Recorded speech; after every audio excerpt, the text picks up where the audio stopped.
Hello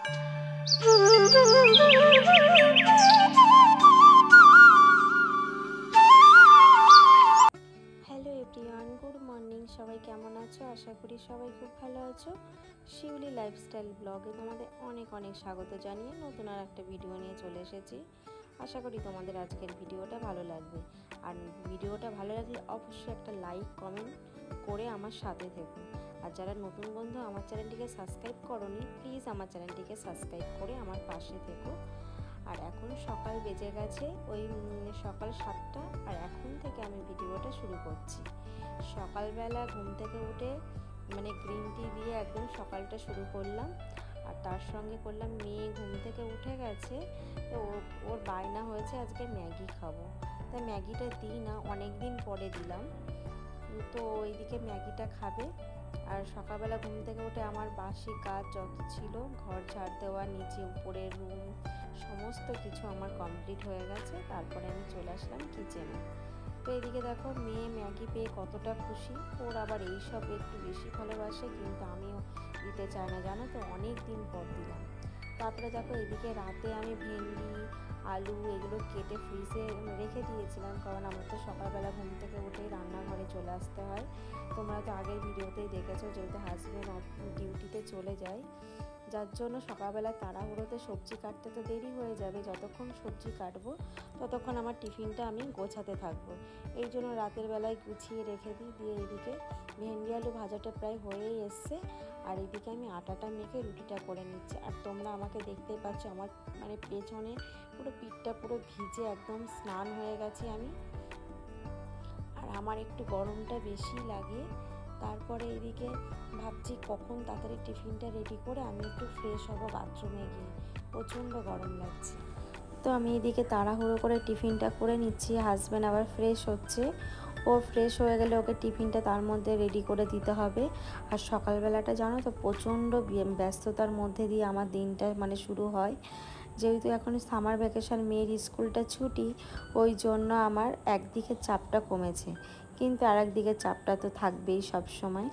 তো যখন স্কুলটা খুলবে তখন তো আরও ব্যস্ত হয়ে যাব। তো এইদিকে মেয়েকে কিন্তু ও পড়াতে চলে এসেছে, আন্টিও পড়তে বসে গেছে। আর আমি ওইদিকে হাজব্যান্ডকে টিফিনগুলো গুছিয়ে দিয়ে, দেখো সকালের কত বাসন বেরিয়েছে, তো সেইগুলো আমি এখন মেজে নিচ্ছি। তারপরে যাব ফ্রেশ হব, হয়ে আমি সকালের টিফিনটা খাবো। আর জানো তো, সামনেই ষষ্ঠী আসছে। তোমরা কে কে ষষ্ঠী করতে যাও? মোটামুটি সবাই যাও কম বেশি। তো আমিও যাব, জানো তো, খুব আনন্দের মধ্যে আছি। দিনটা কবে আসবে, এই মেয়ের তো স্কুল ছুটি না হলে তো কোথাও যেতে পারি না। তো মেয়ের স্কুলটা যখন ছুটি হয় তখনই যাওয়া পড়ে। তো সামার ভ্যাকেশনের তো অনেক দিন ধরে ছুটিটা পড়েছে, তা যাইনি। কারণ একটাই যে আবার এখন গেলে ষষ্ঠীর সময় আবার যেতে পারবো না। বছরে জানো তো দুবার যায়, এক ষষ্ঠী এক পুজোর সময়, তাছাড়া আমার আর যাওয়া পড়ে না। আর এদিকে দেখো, কালকে রাতের একটু কুদলি ছিল, সেটাই আমি একটু গরম করে নিচ্ছি, কারণ আমি তো ভেন্ডি খাবো না, আমার তো ইউরিক অ্যাসিডের সমস্যা আছে। তাই এদিকে কুদলিটা ভাজা করে নিলাম, দিয়ে একটু গরম করে নিলাম। এটা দিয়ে আমি সকালবেলায় ব্রেকফাস্টটা করব। তাহলে চলো ব্রেকফাস্টটা করি, করে তারপরে আবার ফিরে আসছি দুপুরে রান্না বান্নার জন্য। তো খাওয়া দাওয়ার পর দেখো, সকালে টিফিনটা করার পর চলে আসলাম, এসে এখানে ভাতটা বসিয়ে দিলাম ইন্ডাকশানে। আর আমি জানো তো, ইন্ডাকশানে ভাত, তারপরে মেয়ের খাবার, দুধ চাল দেওয়া, তরকারি গরম করা, টুকিটাকি কাজগুলো আমি ইন্ডাকশানেই করে নিই। আর এদিকে দেখো, সবজিগুলো কেটে ধুয়ে নিয়েছি। উচ্ছে কুমড়ো ভাজা করব, জানো তো। একটু কাঁচা লঙ্কা, তার সঙ্গে একটু সর্ষে আর শুকনো লঙ্কা ফোড়ন দিলাম, আর একটু পেঁয়াজ দিলে না দারুণ লাগে খেতে। তো এদিকে ভাজাটা হোক, আর আমি এদিকে পেঁয়াজটা কুচিয়ে নিই। আর পেঁয়াজটা একটু বেশি করে দিলেই ভালো লাগে। উচ্ছেটা যেহেতু আমার মেয়ে তেতো খেতে চায় না, তো কুমড়োটা যেহেতু দিয়ে একটু মিষ্টি মিষ্টি লাগে, খেতেও ভালো লাগে। তোমরা এইভাবে একদিন করে খেও, খুবই ভালো লাগবে। তো এদিকে ভাজাটা বসিয়ে কমিয়ে দিয়েছি গ্যাসটা। তো এদিকে হতে থাকুক, আমি এদিকে ডিমটা সিদ্ধ করে নিয়েছি। তো ডিমের খোসাগুলো ছাড়িয়ে নিয়েছি। আজকে কিন্তু ডিমের ঝোল করব, গরমে কিন্তু বেশি কিছু করব না। সকালের টিফিনটা করেছি, একটু বেশি করে ডিম করে নিচ্ছি। তো বেশি করেই করে রাখছি, কারণ আমার রাতেও হয়ে যাবে। তো রাতে ঝামেলাটা রাখি না রান্নার, কারণ সারাদিন রান্না বান্না কাজ করার পর রাত্রিবেলায় মেয়ের একটু পড়াশোনার দিকে সময় দিই, যার জন্য মেয়ে অন্যদিন যেদিন রান্না না করে রাখি, মেয়েকে পড়ানোর পর রান্না করতে অনেকটাই রাত হয়ে যায়। ওই জন্য রাতে রান্নার সবজিগুলো রান্না করে রাখি, যখন হচ্ছে রাতে ভাত কিংবা রুটি যেদিন যেটা খাই গরম গরম আমি করে নিই।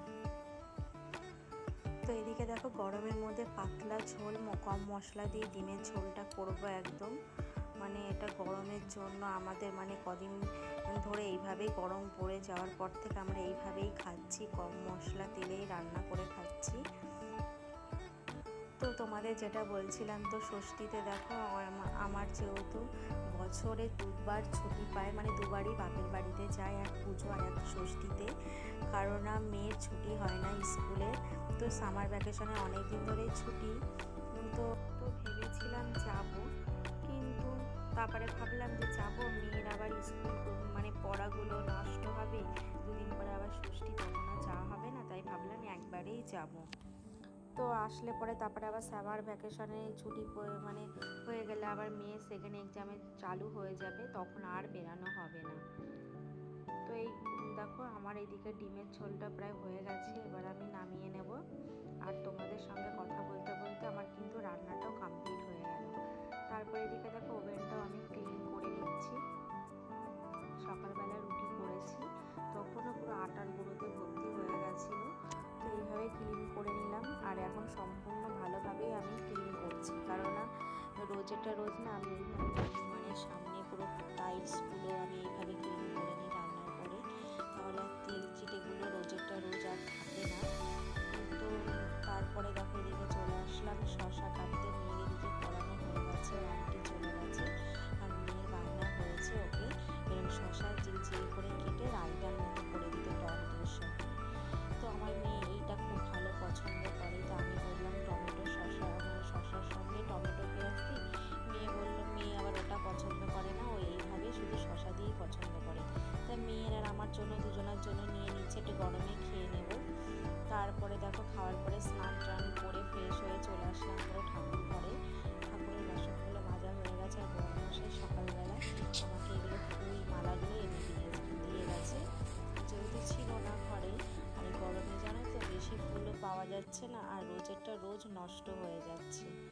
তো এদিকে দেখো সমস্ত ঠাকুরের মালা পরানো হয়ে গেছে। তারপরে ভাবলাম একটা ঠাকুরের মালা তো কম পড়ে গেছে, ঠিক আছে এর মধ্যে অনেকগুলো রজনীগন্ধা আছে, তো আমার গোপু সোনাকে নিজে হাতে একটা মালা মানে গেঁথে পরিয়ে দিই।